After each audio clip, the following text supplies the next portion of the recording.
Muy buenas noches, muchísimas gracias por acompañarnos en Periodismo en Plural. Y precisamente con una opinión plural es como le pedimos que se quede con nosotros, que nos acompañe para escucharlas de cada uno de nuestros invitados de esta noche, que vamos a platicar sobre Tlaquepaque y la paridad. Recuerde que el próximo mes de noviembre este municipio tendrá elecciones extraordinarias, así que esto va a ser parte de la discusión en esta noche, y también vamos a hablar de un tema que sin duda resulta de mucha importancia para el estado de Jalisco, que es la consulta sobre el pacto fiscal, y esta que también se hará en 4 fines de semana, 8 jornadas para captar la opinión de la población, urnas electrónicas, todo un operativo para saber su opinión. Y por último, vamos a hablar sobre la reforma eléctrica del presidente Andrés Manuel López Obrador y los discursos por ambas partes, quienes están a favor y en contra, que desde mi punto de vista lo único que también ha servido es para polarizar la opinión y quizás muy poco entender de qué se trata esta reforma. Así que me da mucho gusto saludar a Gabriel Ibarra, que está esta noche con nosotros. ¿Cómo estás? Buenas noches. Irán Espinosa de los Monteros. ¿Qué tal? Muy buenas noches. Gabriel Torres. Buenas noches. Buenas noches. Bueno, pues ¿qué les parece si vamos comenzando entonces con Tlaquepaque y esta elección extraordinaria? Que yo creo que sería bueno comenzar desde el inicio, desde lo que sucedió con echar abajo el resultado del pasado 6 de junio debido a un video que sube el cardenal arzobispo emérito de Guadalajara, Juan Sandoval Íñiguez Gabriel Torres, y que desde mi punto de vista, no sé tú qué opines, pero fue una acción exagerada, porque en todo caso ha habido tantas intromisiones en las elecciones que muchos partidos se pudieron haber quedado fuera, y sus candidatos también, como fue el Verde Ecologista. Bueno, yo no creo que fuera exagerada. Yo más bien creo que fue el inicio en el establecimiento de un criterio que la autoridad electoral y específicamente los órganos electorales y los tribunales habían ignorado desde hace mucho tiempo, porque el artículo 130 de la Constitución, que establece la separación de Iglesia y Estado, y la Ley de Asociaciones Religiosas y Culto Público, prohíbe específicamente, bastante específicamente, muchas de las acciones que en el pasado han ejecutado candidatos de diversos partidos. No es que sea, en eso podría coincidir, no es que sea la primera vez que se utiliza o que un ministro de culto religioso busca intervenir en un proceso electoral. Pero yo sí creo que es muy importante que si tenemos una ley vigente a nivel constitucional y una ley general de asociaciones religiosas y culto público, pues había muchas cosas que en México antes, Trini, no se observaban. Temas relacionados con el federalismo, con la separación de poderes, con los derechos humanos, con la paridad de género, que hoy se viene observando. Y son estos nuevos criterios los que van haciendo una convivencia democrática más civilizada. De forma que a mí me parece no solamente muy relevante y justificado, aunque, como tú bien dices, tal vez debieron haberse anulado también muchos otros procesos. Pero yo creo que el criterio es no solo relevante, sino histórico. Y es algo muy importante que de hoy en adelante los ministros de culto religioso de todas las religiones tengan en cuenta que mientras la Constitución no se reforme, mientras la ley no cambie, ellos tienen prohibido intervenir en política durante los procesos electorales y también durante los gobiernos, pero específicamente con los procesos electorales. Y este criterio, lo lamento mucho por Citlali, pero yo creo que el criterio es muy relevante que ocurriera, y era muy relevante además en una figura como la de Juan Sandoval, que se precia de hacer las cosas a la brava, de violar la ley, de no importarle lo que dice la Constitución y de hacer lo que se le pega la gana. Así lo vino haciendo durante todo el periodo de Emilio González Márquez, y qué bueno, yo sí celebro que haya hoy un tribunal en última instancia que resuelva poner un alto a este cúmulo de irregularidades que venían siendo perpetradas, y que hoy un criterio pueda ir dando lugar a una jurisprudencia que haga que los ministros de culto de todas las religiones, vuelvo y subrayo, de todas las religiones, sean respetuosos de lo que dice la ley que rige y que deben observar todos los mexicanos. Y déjame interrumpir ahí porque sé que hay otra parte que es el legislativo local, ¿no? Que sería una segunda parte de esta historia, pero me quiero quedar ahí en lo que inició toda esta polémica. Gabriel Ibarra, ¿cuál es tu opinión? Mira, en el caso de la anulación de elección en Tlaquepaque, ¿por qué Tlaquepaque, no? Porque la verdad es que la declaración que hace, o el video del cardenal Juan Sandoval, pues tenía un alcance mucho mayor más allá de Tlaquepaque. Entendería, dicen pues que porque es el domicilio donde está la casa del señor cardenal. Por un lado creo que bien la autoridad electoral al aplicar esta sanción, pero el asunto aquí sería ¿por qué a Citlali? Porque lo mismo pudo haber beneficiado también a los candidatos ganadores, contrarios a Morena, particularmente los de Movimiento Ciudadano. Habría que ver quiénes le dieron manejo en redes sociales a ese mensaje del cardenal, ¿no? Entonces, por ese lado, yo creo que pues fue una víctima. Finalmente, se tenía que aplicar una sanción. Estoy de acuerdo con mi tocayo, Gabriel Torres, respecto a que hay una separación de iglesia y Estado. Es un Estado laico y la verdad es que se habían presentado muchas violaciones constantemente al respecto y no pasaba nada, ¿no? Entonces, aquí esta decisión de sanción de la justicia electoral, de la Sala Superior del Tribunal Electoral, creo que estuvo bien aplicado en la aplicación, pero lamentablemente le toca pagar los platos rotos a Citlali. Creo que ahí un cierto grado de injusticia se pudo haber presentado, pero también un exceso se da también con esta convocatoria extraordinaria que presenta el Congreso del Estado. Y que yo ahí quisiera que hiciéramos una pausa para quedarme en este primer capítulo, porque sí, viene esta convocatoria, ¿no?, exclusiva para mujeres, pero sería el segundo capítulo de este primer tema. Irán, justo la intervención de la Iglesia en procesos electorales. Sí, bueno, yo también coincido en esto de que marca o deberá marcar un parteaguas. Habrá que ver cómo transcurren las siguientes elecciones, si es que los ministros de culto, incluyendo a este personaje tan polémico, de verdad, acata esta nueva forma que se busca poner. ¿Por qué se le dio en este caso? Bueno, pues porque era el argumento que pegó, digamos, de los varios que presentó Morena y Alberto Maldonado de Morena y el partido per se, los que llegaron finalmente al Tribunal Federal Electoral, porque en lo local no avanzó este asunto, no vieron alguna posibilidad de que esto fuera una base legal para de verdad echar abajo las elecciones de junio pasado. Y entre las muchas irregularidades que mencionaban, que promovieron, que llegaron directamente al tribunal, la que pegó fue esa, ¿eh? En realidad fue como la última que revisaron los magistrados y que dijeron, bueno, esto en efecto puede ser. ¿Por qué no se había aplicado en otros casos? Bueno, porque me imagino que no habrán argumentado este asunto y no habrá llegado tan avanzado. Hay que recordar los cerrados que estuvieron los resultados electorales entre Morena y Movimiento Ciudadano. Fueron 2.500, poquito menos, si mal no recuerdo, los votos de distancia entre un partido y el otro. Desde un principio, Alberto Maldonado, el mismo día de la elección, estuvo señalando irregularidades, incluso dentro de la campaña se hablaba... Que no se demostraron irregularidades del proceso electoral como tal, ¿eh? Pero... ¿Se abrieron urnas y no hubo? No.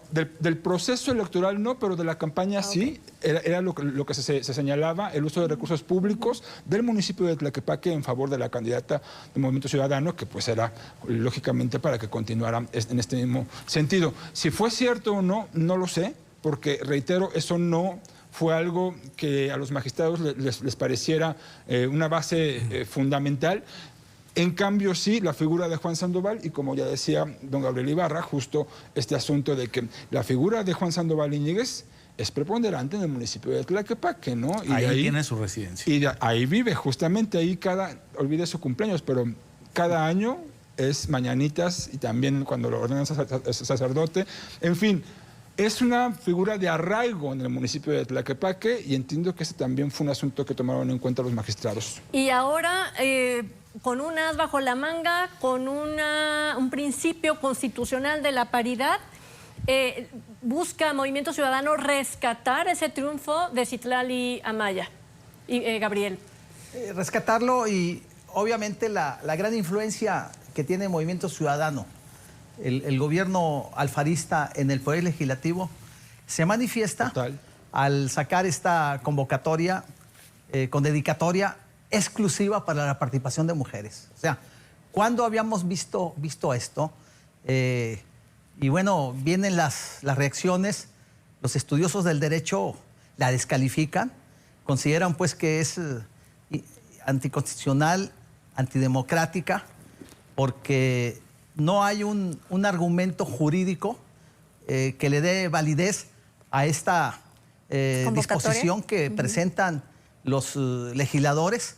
Simple y sencillamente hay una ola de reivindicar los derechos de las mujeres, de la equidad de género, pero la verdad es que el Código Electoral es muy claro en su reglamentación al respecto sobre pues que los candidatos que participaron en una elección y hay una anulación deben ser los mismos, no debe de cambiarse de género, es lo que se establece, no habla de una exclusividad. Sin embargo, bueno, yo lo vería más bien esto en un asunto de poder, de control político, de estrategia política para entretener de alguna manera al equipo de Alberto Maldonado, que sería el lógico candidato de Morena, y vaya que lo han estado entreteniendo, porque la otra instancia también de la sala local del Tribunal Electoral de Jalisco valida la convocatoria. Seguramente en la sala superior, que va a llegar a ese nivel, pues van a darle palo, ¿no? Yo no sé qué efectos va a tener después, porque cuántos días o semanas se va a dar este veredicto, que yo espero que así será, porque pues el derecho a votar y ser votado lo tiene Maldonado, porque el Congreso del Estado lo está limitando. Además de que los juristas también consideran que quien debió de haber lanzado la convocatoria no es el Congreso del Estado, sino es la autoridad electoral, que es el Instituto Electoral de Participación Ciudadana. Entonces, en esto, pues, yo creo que hay todavía mucho camino por andar, y mi pregunta sería, pues, cuando se active, se autorice la candidatura de Maldonado, ¿cuántos días va a perder?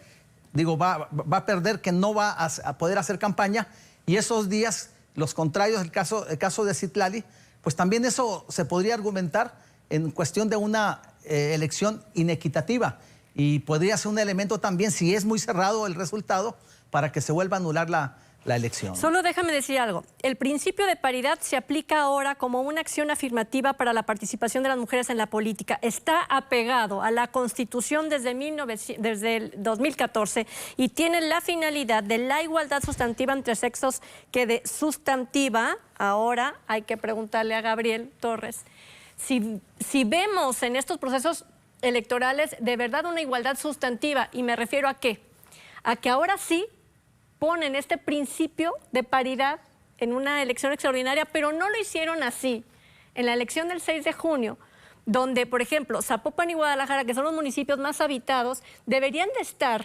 postulados en una candidatura por hombre y mujer, para entonces respetar esta idea de la paridad sustantiva, como la igualdad sustantiva, ¿no? ¿Y por qué ahora sí y entonces allá no? Pues es que hay que distinguir entre la defensa legítima por la que yo me declaro, y lo digo abiertamente aquí en el programa, simpatizante de la paridad, pero hay que distinguir entre la defensa legítima de la paridad y la trampa en una convocatoria.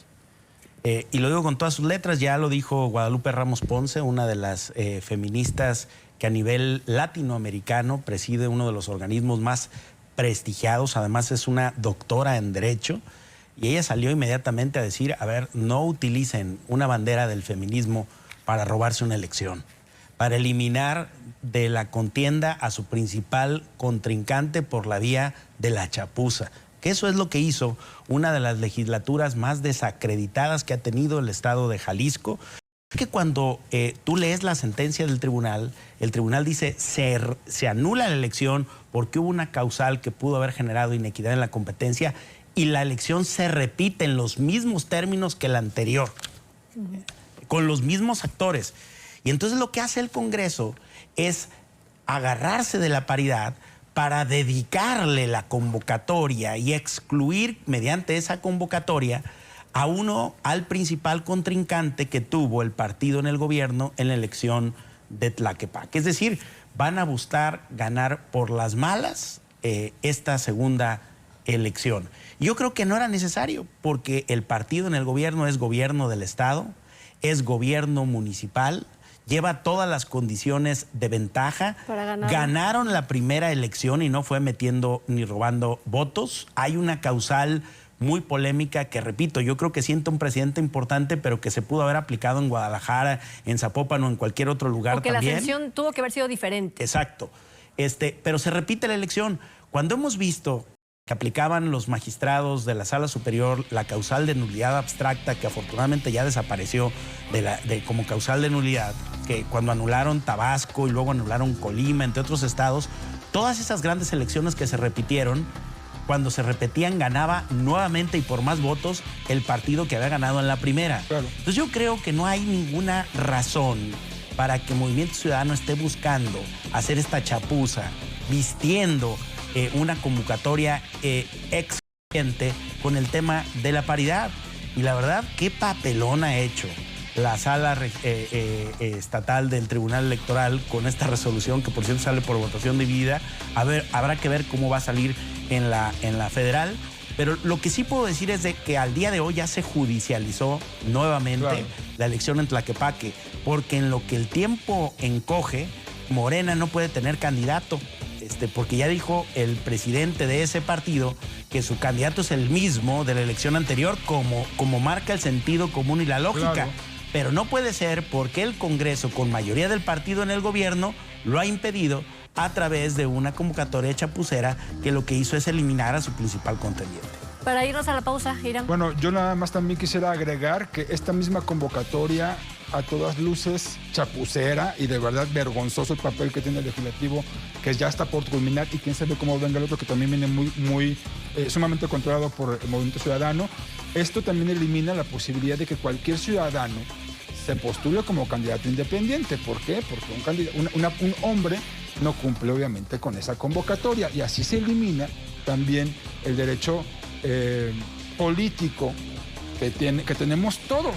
Entonces, ahora me estás agregando, amigo, al habitante de Tlaquepaque que quiere ser candidato por ser que pasó hombre. por todo un proceso interno en el partido de elección, o sea... No, y además, eso también, yo veía en redes sociales las reacciones de Mirza Flores, por ejemplo, que está ahorita ya en la Cámara de Diputados. Ella fue bajada de la contienda, ella iba por Zapopan, y la bajaron para imponer a Juan José Frangé, que es Fabiola el Loya candidato. también. ¿Cómo? Fabiola Loya. Fabiola Loya es otro caso del mismo partido. Y las vi muy sonrientes felicitando a esta oportunidad que se estaba dando, y esta parteaguas en el proceso electoral, cuando ellas mismas sufrieron justo porque sus partidos no confiaron en ellas por sus perfiles, y entre ellos tenía que ver el sexo. Nos vamos a tener que ir a la pausa, pero yo solo quiero decir que esto que está sucediendo en Tlaquepaque es justo un ejercicio para que quienes quieran conocer todo el desarrollo de la participación política de las mujeres, que acabamos de cumplir más de 60 años con el derecho al voto en México este fin de semana. 8. Así es.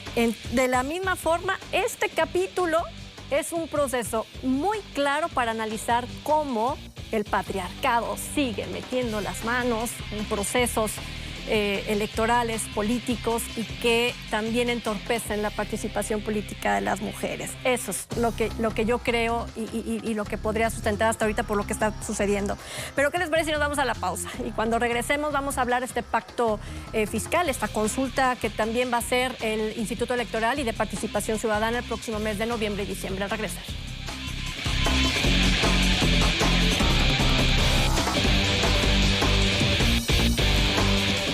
Bueno, como le decía antes de la pausa, próximo mes de noviembre y diciembre, a partir del 20 de noviembre, comenzará 4 fines de semana con 2 jornadas para votar.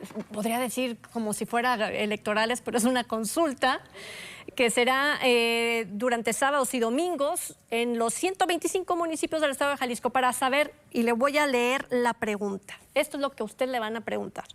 ¿Estás de acuerdo en que cada 6 años se revisen los términos de la coordinación fiscal y la manera en que la Federación distribuye los impuestos para que se decida si Jalisco se mantiene o sale del pacto fiscal?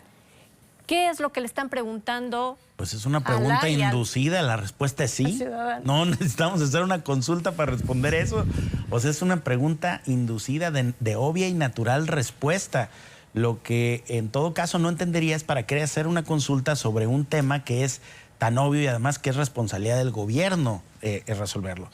Porque además una consulta en términos del artículo 35, fracción 8 de la Constitución Política de los Estados Unidos Mexicanos, en el numeral 3 dice que no podrán ser objeto de consulta popular los ingresos, gastos y el presupuesto de egresos de la Federación, de forma que los asuntos de orden fiscal y presupuestal, como son los inherentes al pacto fiscal, pues propiamente no pueden ser, de acuerdo a la Constitución, motivo de la consulta. Pero como pues parece que acá la observancia de la ley es relativa o es dependiendo de a qué te conviene, pues entonces lo van a hacer de cualquier manera con una pregunta que tiene obvia respuesta, buscando qué cosa, pues no lo sé, un acto anticipado de campaña, una razón para mejorar la imagen del gobernador, que no pasa por su mejor momento. No sabría exactamente cuál es el destino final de un ejercicio ocioso a la luz de lo que se pregunta. Sería solamente responder a una invitación que hizo el presidente Andrés Manuel López Obrador. ¿Por qué no lo pones a consulta? Y el gobernador dijo, lo pongo a consulta. Yo creo que sí fue así, pero como he visto los últimos actos, también me parece que ya va muy entramado a la construcción de una campaña y una plataforma electoral que le lleve a nivel nacional. Me parece que esa es la intención detrás. En este momento no quiero decir que los argumentos que se han dado en cuanto a la cantidad de dinero que a Jalisco se le ha venido dando es desproporcionada a lo que se aporta. No quiero decir si justa o injusta, porque eso pues me parece que son términos que podríamos aquí discutir. Que proporciona el 8% total de los ingresos y se le regresa el 2. ¿No? 8 pesos de cada 100, le regresan 2 de cada 100. Es lo que ha dicho el gobernador Enrique Alfaro. Pero me parece que esta forma en la que ha buscado posicionar el tema y buscar las alianzas con otros gobernadores, ya se subió al menos de palabra Samuel García, justamente de Nuevo León, y escuché que también estaban ya viendo esto con Tamaulipas, ¿no? Que allá gobierna el PAN, cabeza de vaca.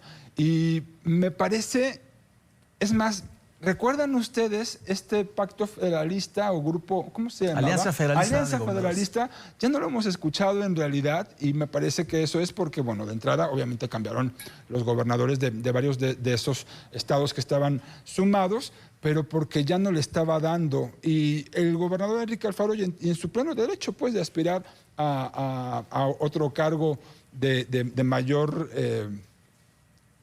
pues, digamos, amplitud, él ya ha modulado cuando se le pregunta si buscará ser candidato, ya no dice tácitamente que no, que está concentrado en Jalisco, ya se abre a la posibilidad. Y me parece que este tema, bien lo sabe, le puede dar, si es que logra justo que se posicione y que se rehaga, se reformule este llamado pacto fiscal. Y bueno, me parece que por ahí va. Ahora, la tiene difícil, ¿eh? ¿Qué están pidiendo? ¿30% del padrón electoral o el 20% para que sea válida? Para que sea, si te pierdo el porcentaje, creo que es el 20%. 20, 30, no estoy seguro, pues, pero para que tenga vinculación. 2.517.000 de los más de 6 millones de padrón electoral, más el 1.500.000 de menores de 18 años que también van a participar. Pero ¿no? entiendo que esos ya no estarían, los menores de 18 años ya no estarían siendo tomados en cuenta para ese porcentaje Hubo un que cambio solicita. ahí, ¿no? También hubo cambio de fechas, por cierto, ya no serán los 2 últimos fines de noviembre. Se requiere que participe el 33%. 33%, sí, de los una tercera habitantes parte. Me parece que corresponden a que la tiene complicada, La tiene 2.754.000 complicada. jaliscienses, ¿no? Yo creo que es algo que no veo sencillo que ocurra, para ser honesto. Porque el tema fiscal no es... Y están buscando aterrizarlo, ¿eh? Están buscando poner... es que los niños en otros estados reciben tanto dinero por alumno, mientras que en Jalisco tanto. Me refiero, están buscando aterrizarlo y traducirlo a lo cotidiano. Pero, a ver, es la primera vez que en Jalisco se aplica esta figura de consulta ciudadana. La ciudadanía per se no estamos acostumbrados a participar en ello, se está convocando. Ya tuvimos un ejemplo a nivel nacional, que el presidente López Obrador, que tampoco llegó, ¿eh? Ya tuvimos dos. La primera, que no era de carácter vinculatorio, sino más un asunto casi de mano alzada y por simpatizar cuando lo del aeropuerto, y luego vino esto último, que fue... ¿Lo de la cervecería? No, eso fue allá en la frontera. No, la consulta ciudadana federal. La que se hizo hacía la hace... consulta el llevar querer a o los ratificar expresidentes o no. Esa, justamente. a juicio. Y era un tema mucho más aterrizado, me parece, ¿no? Mucho más obvio. Bueno, popular cuando menos, ¿no? Popular. Sí. Y tampoco lo logró una figura tan popular per se también como es Andrés Manuel con López un tema Obrador. popular y fracasó. Vaya, yo no veo sencillo que lo Son vaya a presidente lograr. con un 60% Ahora, a mí de me aprobación, interesaría ¿no? pensar en los efectos, es decir, si no se logra el porcentaje de participación, ¿qué ocurrirá con la estrategia de Enrique Alfaro en la construcción? Se buscará algún otro tema, pues, pero esta yo veo muy difícil que vaya a ocurrir, para ser honesto. ¿Tú crees que ya la perdió Gabriel Ibarra? Bueno, yo creo que es un tema más político que económico.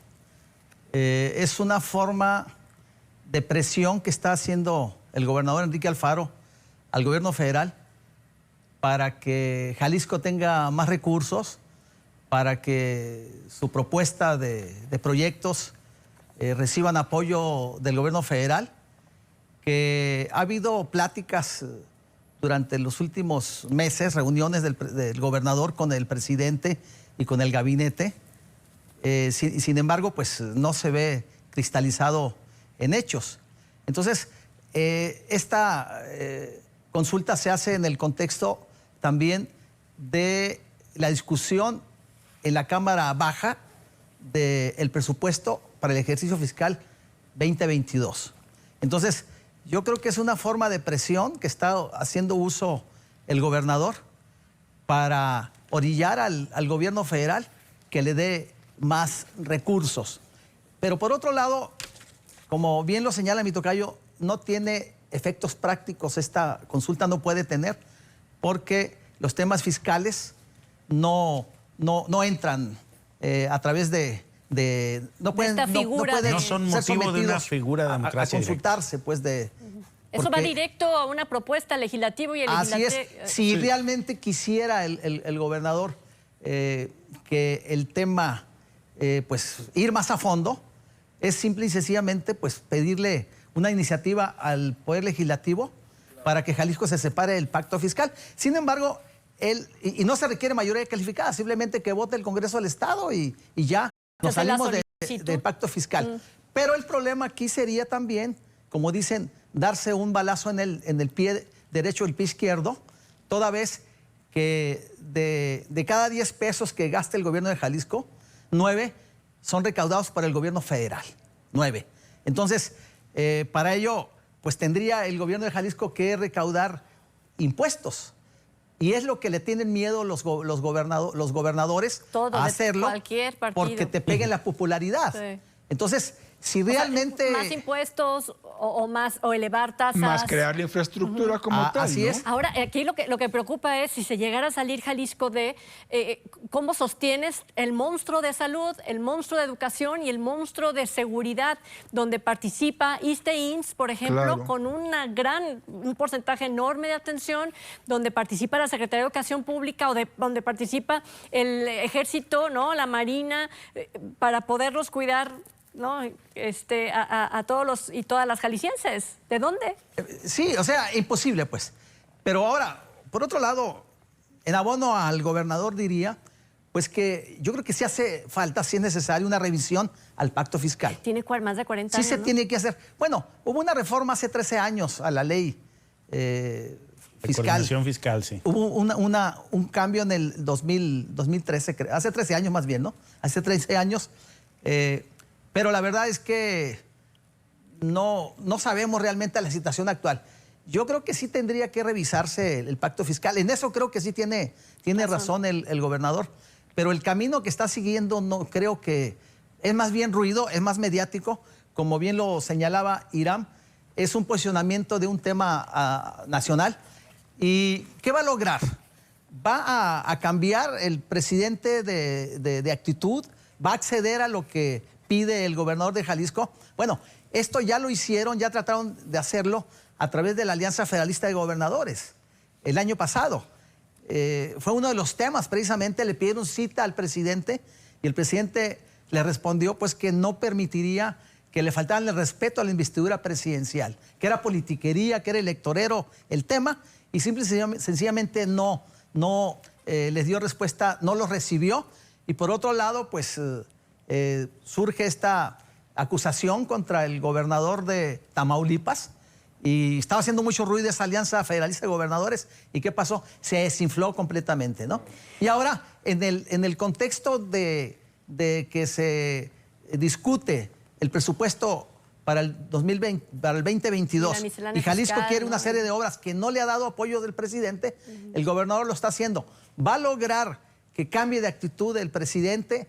Con esta presión, ¿va a generar que le den esos recursos como para la línea 4 del tren ligero, para el libramiento sur de Puerto Vallarta, para este programa de rescate del río De la cuenca. Santiago, para terminar mi macroperiférico, que es el Peribús, precisamente? Línea 4, Zapotillo. Entonces, para el Zapotillo, pues no lo sabemos, ¿no? Finalmente, cada político, cada gobernante tienen estrategias, y lo que importa son los resultados. ¿Será Gabriel, y te pregunto a mí, Gabriel Torres, que el asunto es que este recurso que está, o la forma en cómo está utilizando el presidente de la República los recursos para los programas sociales, y que es más como una especie de compra de votos a futuro, estén viendo ahí, oiga, pues réstele tantito a esta promoción que hace el presidente entregando estos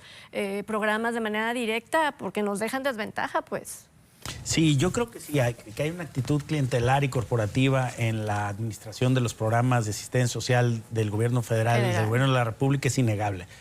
No obstante, Trini, regresando al punto, yo creo que lo que debería de hacer el gobernador en esta preocupación, coincido con mi tocayo, legítima del gobierno de Jalisco, y no solamente de Jalisco, de otros gobernadores, por revisar los términos del arreglo mediante el cual se reparten las participaciones federales. Pero lo que deberían de estar haciendo es convocar o empezar a diseñar lo que podría ser una convención nacional hacendaria, que ese sí es el espacio para discutir el pacto fiscal, porque no se puede cambiar el pacto fiscal para uno. Claro. En el pacto hay 32 entidades federativas que forman en este momento el pacto federal. Entonces no se puede hacer un pacto fiscal como chaleco a la medida de cada gobernador previa consulta que haga a su estado. Yo creo que ahí el método es el que está equivocado o deliberadamente equivocado, porque lo que deberían de estar haciendo es generar los consensos para que un grupo de gobernadores convocara a una convención nacional hacendaria, que sería el espacio idóneo para la revisión técnica técnica de las fórmulas mediante las cuales se distribuyen los recursos de las participaciones a los estados. Pero también hoy dijo algo importante el presidente. Hoy en la mañanera contestó y dijo: oye, ¿usted está de acuerdo en que se revise el pacto fiscal? Y él dijo: no, claro que estoy de acuerdo en que se revise. Lo que no estoy de acuerdo es en darles nada más como así más dinero a los gobernadores mientras ellos no pongan orden en la corrupción que hay a nivel estatal. Y tiene toda la razón. Y municipal. Porque en el pasado periodo de Enrique Peña Nieto, donde los gobernadores tuvieron una amplísima manga ancha, surgieron los Padres, los Granier, los Duarte, los Emilio González Márquez y todo ese grupo de gobernadores que hizo y deshizo en el país y que casi en su mayoría siguen impunes. Entonces yo creo que también no se trata solamente de descentralizar más recursos a los estados, sino también de asegurarnos que los estados los manejen con pulcritud, porque una de las principales banderas que ha tenido el presidente es la corrupción y tampoco se la inventa. Ahí está. Ha habido una enorme corrupción específicamente en los gobiernos locales de cara a la distribución de las participaciones federales. Este mismo argumento que daba el presidente el día de hoy fue muy parecido a lo que respondía la semana pasada en torno a la misma pregunta que se le hacía. Incluso presentó los porcentajes que cada estado recibe a partir del 100% de impuestos que acumula el gobierno federal, ¿no? Y entonces decía el presidente: pero es que esta información es errónea, no es correcta, no es real, porque no solamente vivimos de impuestos, del cobro de impuestos, sino que también tenemos otras entradas de dinero, y se refería al petróleo, por ejemplo. Y decía: hay estados, como es el caso de Jalisco, que no tienen producción petrolera, me refiero, no tienen pozos, yacimientos de petróleo. Sí, todo el dinero, por ejemplo, debería quedar en Tabasco. Imagínate que Campeche dijera: pues de lo que sale del petróleo de Campeche, es que solo se quede en Campeche, ¿no? Sería el estado más rico del país. Y eso justamente tiene que ver precisamente con esta igualdad o esta preponderancia que se tiene que dar para el crecimiento de cada uno de los estados. Ese me parece que es un argumento también válido. Y yo me metí a investigar y dije: bueno, ¿y cómo es que se van distribuyendo esos excedentes petroleros y este dinero que entra a la Federación del Petróleo? Y la verdad es que tampoco está muy claro eso, ¿eh? No es muy transparente, digamos, lo que se publica por parte del gobierno federal. Y a lo mejor, si revisáramos eso, en una de esas, estados como el de Jalisco, puede ser que esté recibiendo un trato a partir del petróleo más favorable. Puede ser, no lo sé, lo pongo en duda. Y coincido, nada más para apuntar, sí creo que es algo que se deba de revisar. Esto me parece que es un asunto más de popularidad que de otra cosa. Pues sí se debe revisar este pacto, este acuerdo, esta coordinación fiscal entre los estados y la federación, pero de eso a salirse de esta relación que se tiene en materia fiscal con la federación, pues eso sí representaría un grave problema, hablando de ingresos para el estado de Jalisco. Tenemos que hacer una breve pausa y ya regresamos. El tema al volver es la reforma eléctrica del presidente Andrés Manuel López Obrador.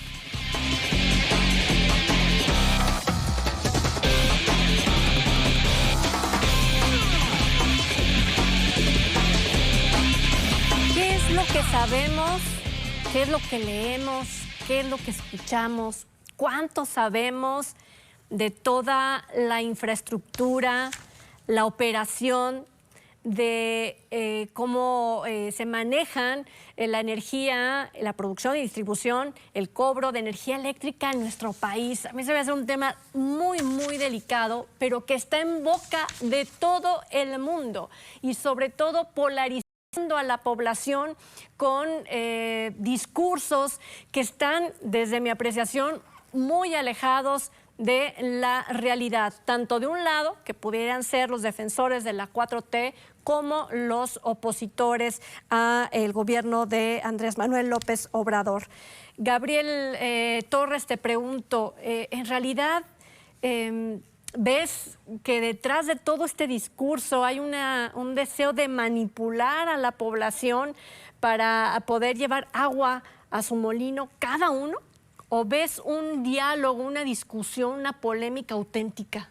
No, yo creo que es una discusión de blancos y negros, de filias y fobias que se da en el marco de esta polarización que bien adviertes ocurre en el país y que de alguna manera malamente ya se llevó también al análisis político. Entonces hoy a mentes muy brillantes, las ves ya que no escriben que todo lo que ocurre en el país es malo, y los que son pro, todo lo que ocurre en el país es bueno. Y yo creo que eso flaco favor le hace al político, al entendimiento de problemas complejos. A ver, primero, no se trata de que Comisión Federal de Electricidad sea una empresa única y monopólica, porque lo que está planteando el presidente es una distribución 54-46%.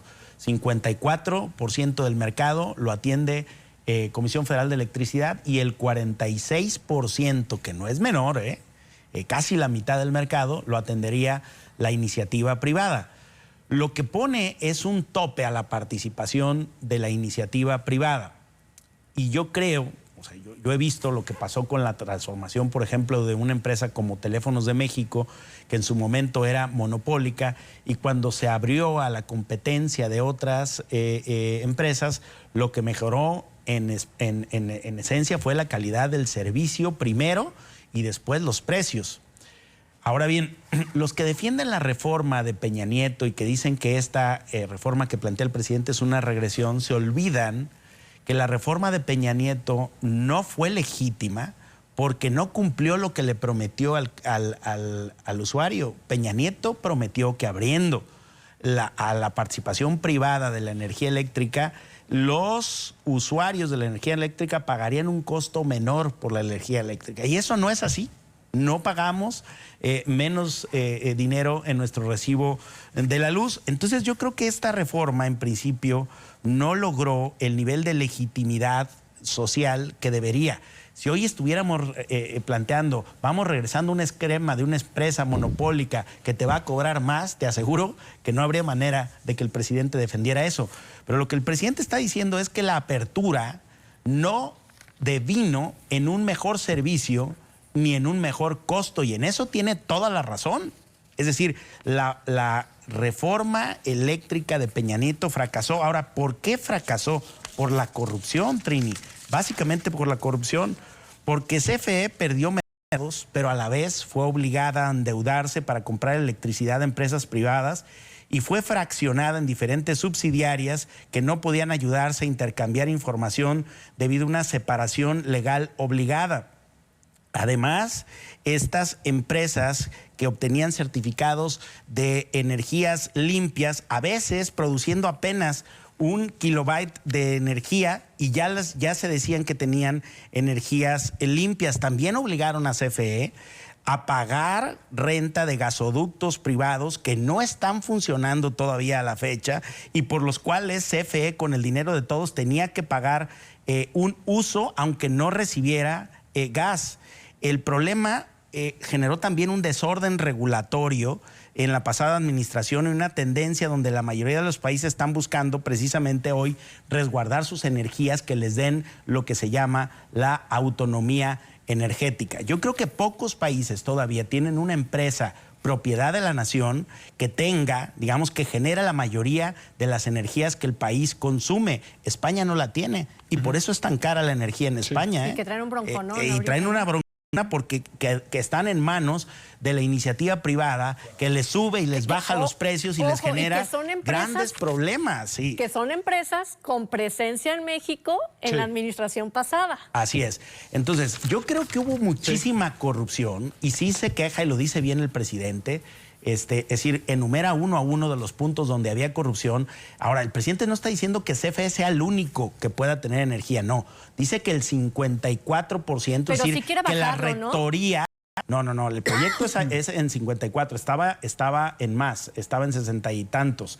Baja 54, pero quienes son fans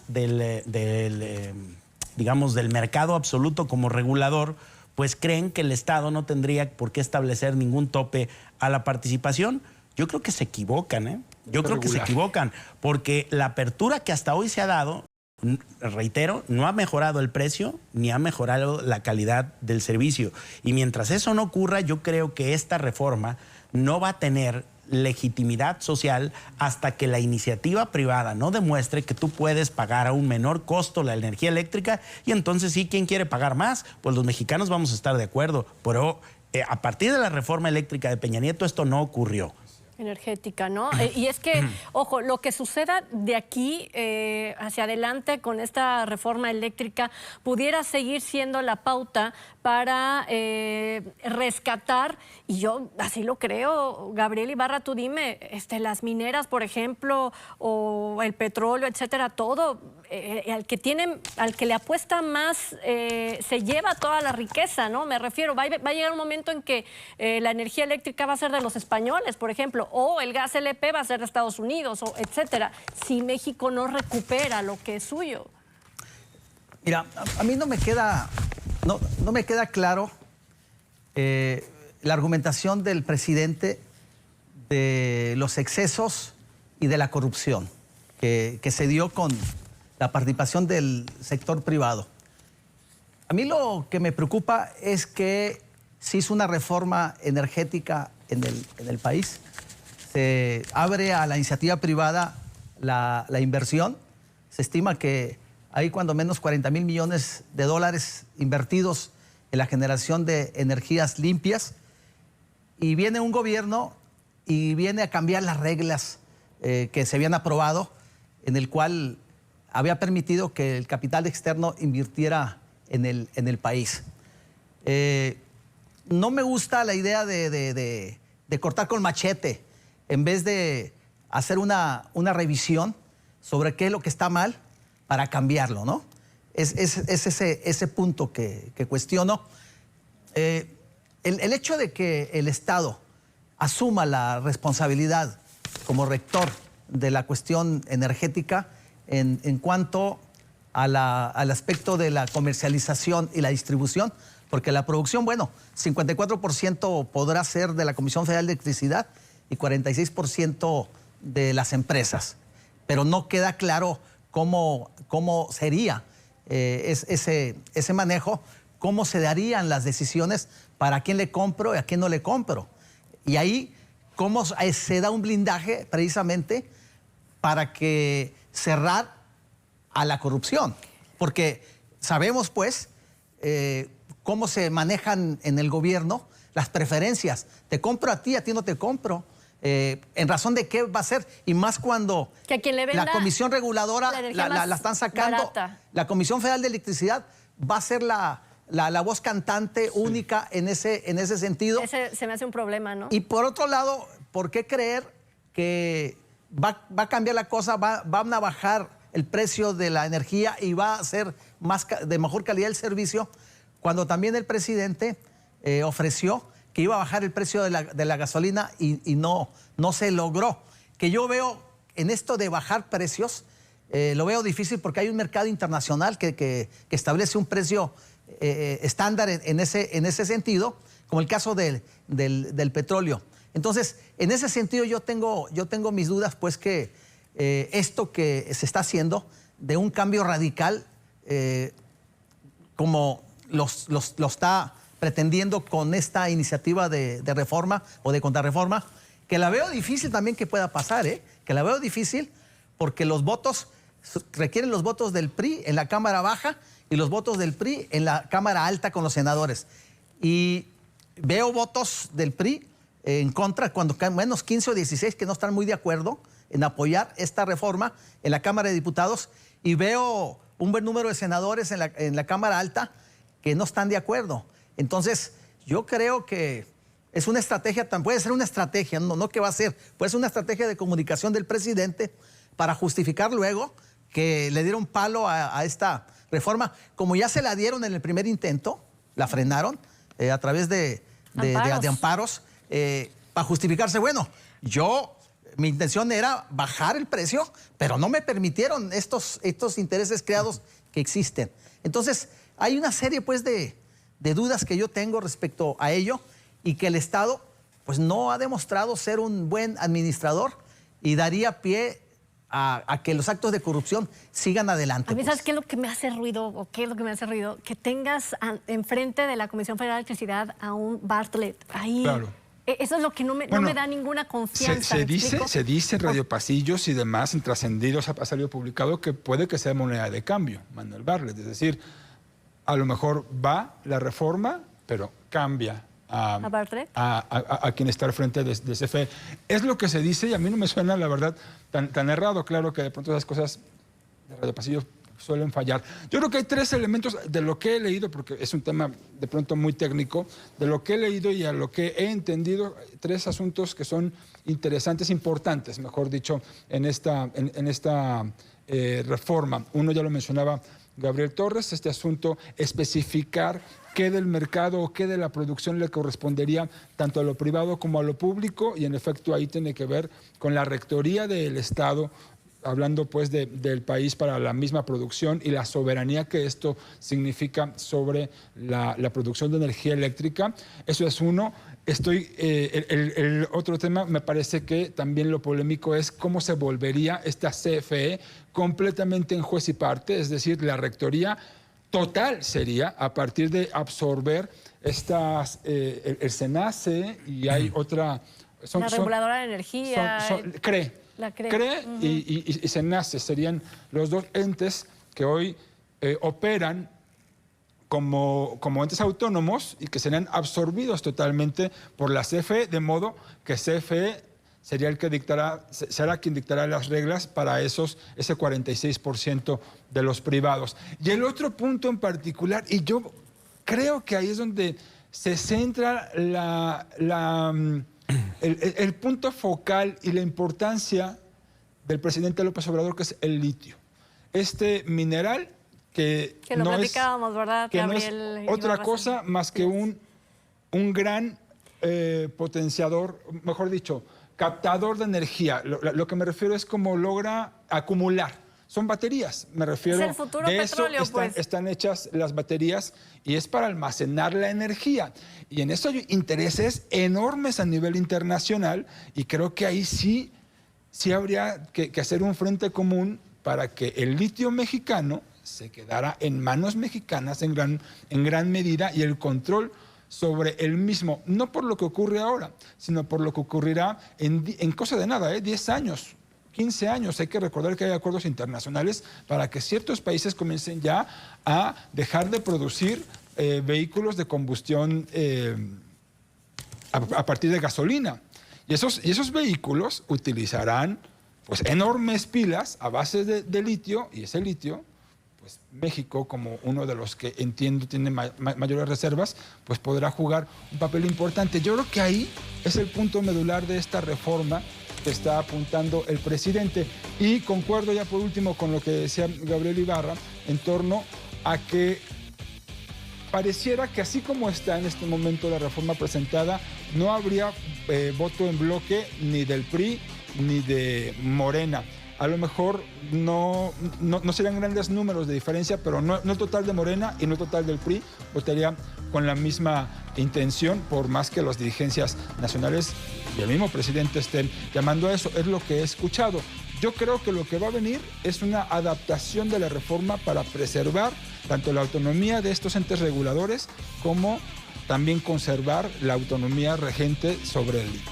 Mira, Trini, por lo que decía mi tocayo, voy a dar nada más 3 botones de muestra de los grandotes que están metidos, de los problemas de corrupción que hay con la reforma eléctrica que dejó Peña Nieto. Una, la reforma eléctrica creó un mercado paralelo ilegal en donde las empresas privadas simulaban generar electricidad para autoabastecerse y no pagar la Comisión Federal de Electricidad a través de los vacíos en la regulación y con la complacencia de la Comisión Reguladora de Energía.